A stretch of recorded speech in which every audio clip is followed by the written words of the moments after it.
Welcome to Should Have Known It, where we present 15-minute shows of things you definitely should know. Hi, welcome to Should Have Known It. I'm Mr. Whitfield, and today's topic is the equation that runs your life. The formula is A equals P times the quantity 1 plus R over N, raised to the power of NT. That's it.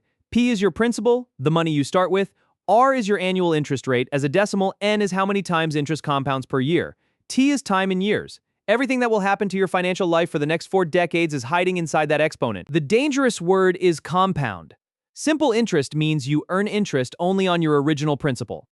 Compound interest means you earn interest on your principal and on every dollar of interest you've already accumulated. The interest earns interest.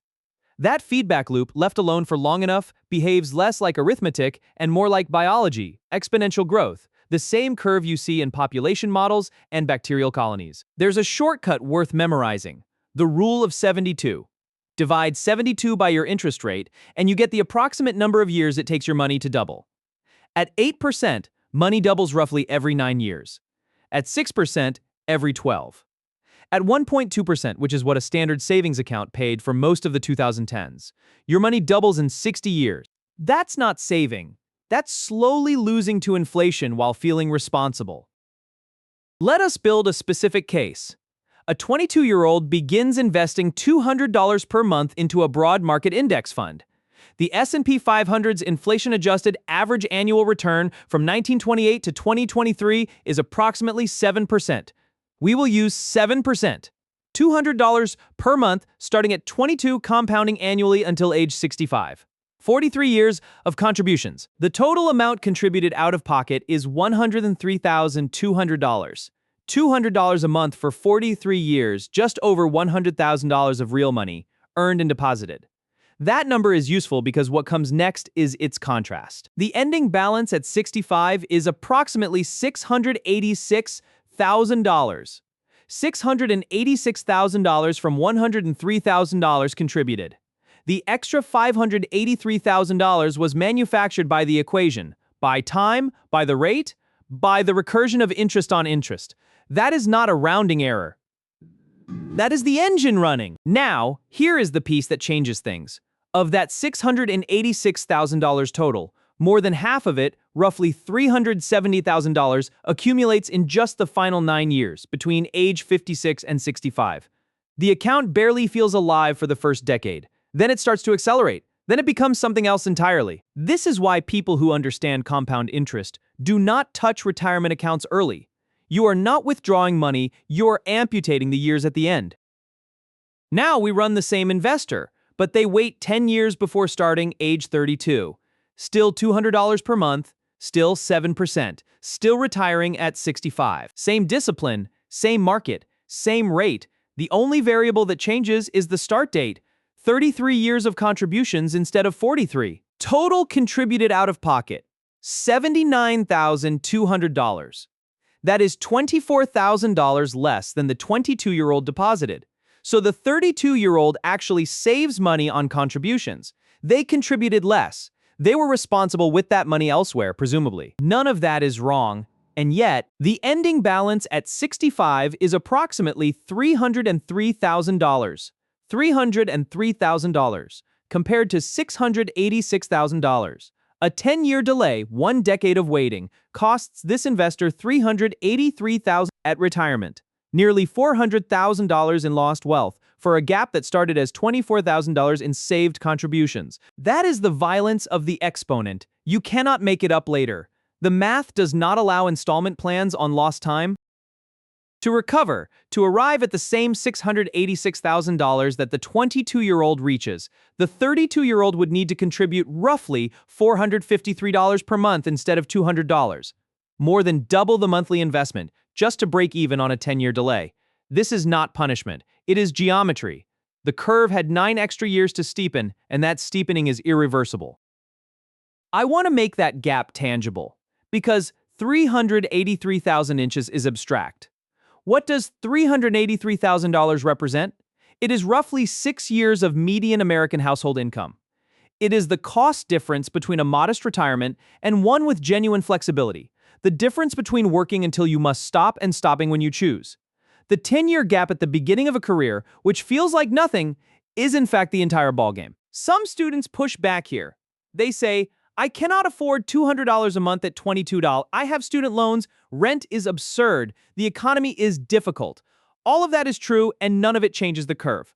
The answer to I can't afford $200 is invest $50, because $50 at 22 beats $200 at 32. The amount is less important than the entry point into the exponent.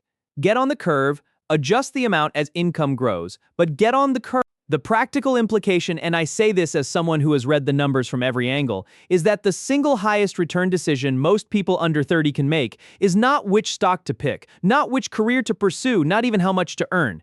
It is simply start now instead of later. That is the entire insight. The mathematics does not care about sophistication.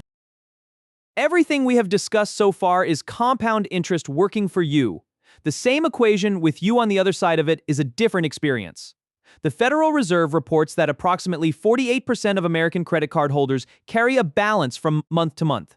The average balance among those households is around $6,000. Let's construct that scenario precisely. $5,000 on a credit card at 22% APR. 22% is the current national average as of mid-2024.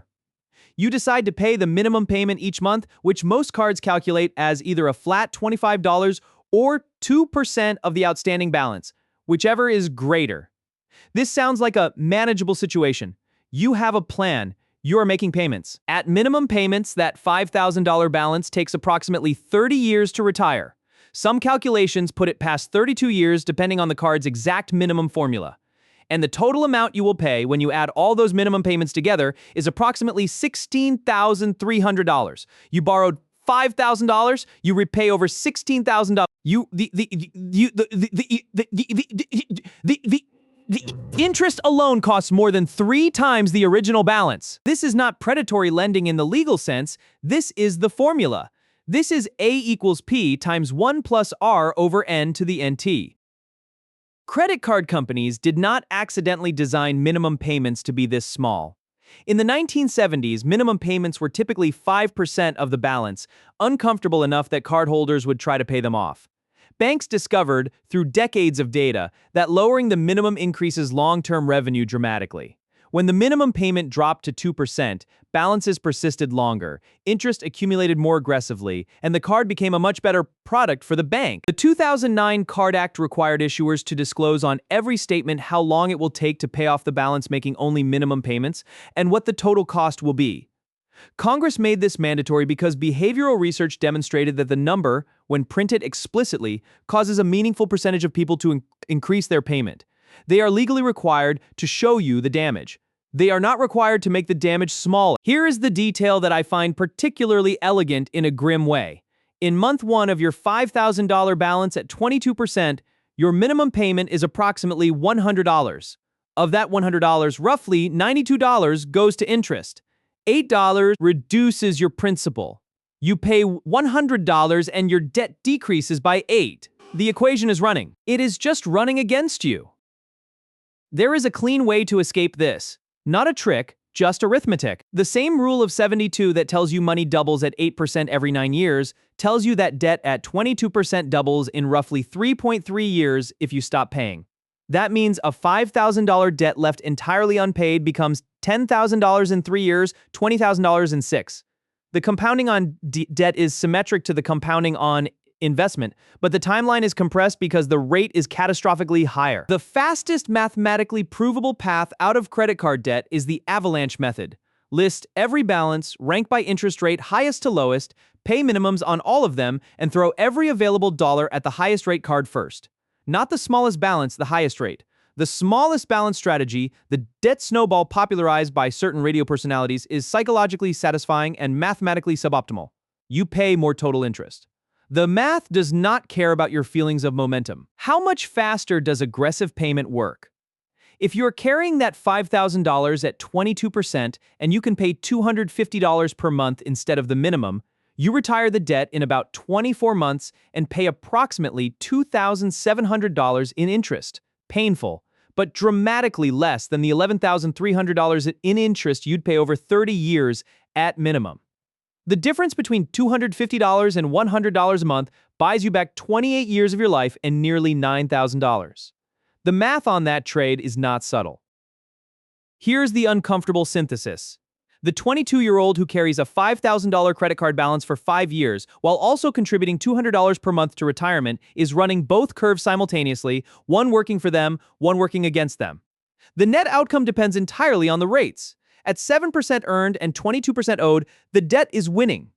It is consuming wealth faster than the investment is creating it. This is why the standard advice from behavioral economists, from fee-only financial planners, from the academic literature on household finance is to eliminate high-interest consumer debt before maximizing retirement contributions. The exception is employer match. If your employer matches 401k contributions up to some percentage, capture that match first because a 50 or 100% instant return on investment beats even 22% interest.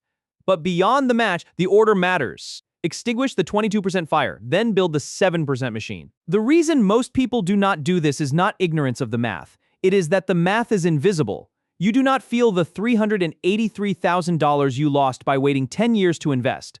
You do not feel the $9,000 in future interest being generated right now by your credit card balance.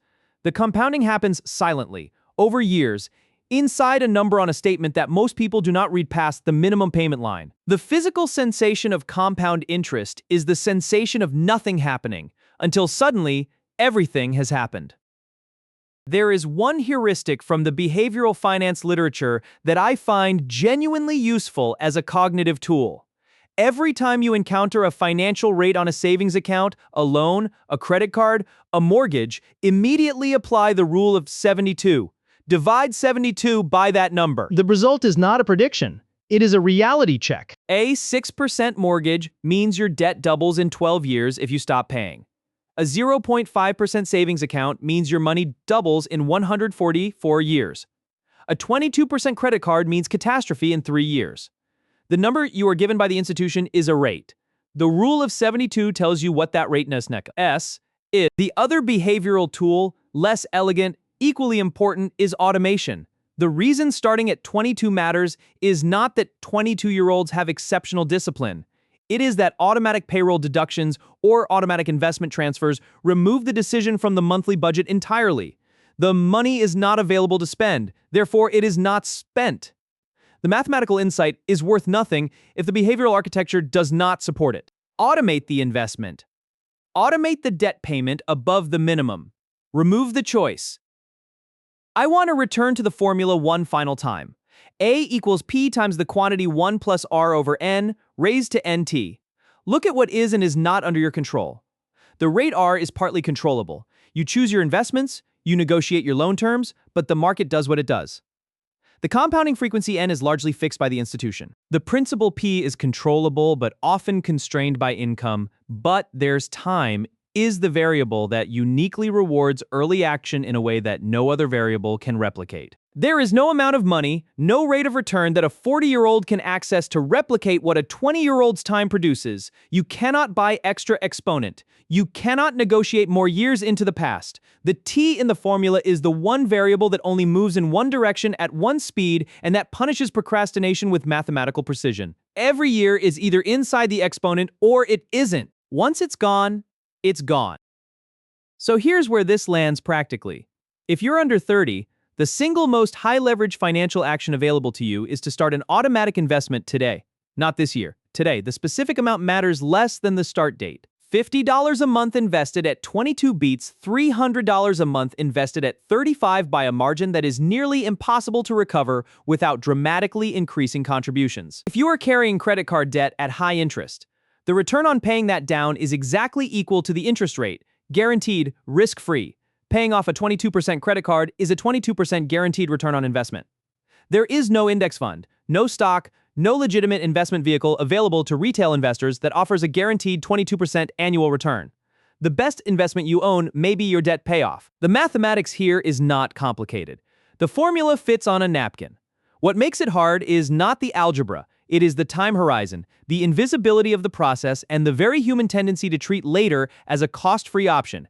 It is not. Later has a price, and that price is calculated by a formula that has been running continuously since you started earning money. It runs without your attention. It runs without your permission. It runs whether you understand it or not. The students who leave this room and actually change something, not because I convinced them of an abstract principle, but because they ran the numbers on their own situation, and the numbers were too loud to ignore. Those students have not learned a financial tip. They have internalized a physical law, and physical laws, once understood, are very difficult to unknow. The equation does not care whether you believe in it. It cares about your start date. Class dismissed. And that brings us to the end. Thank you for joining me. I hope you learned something new. Until next time.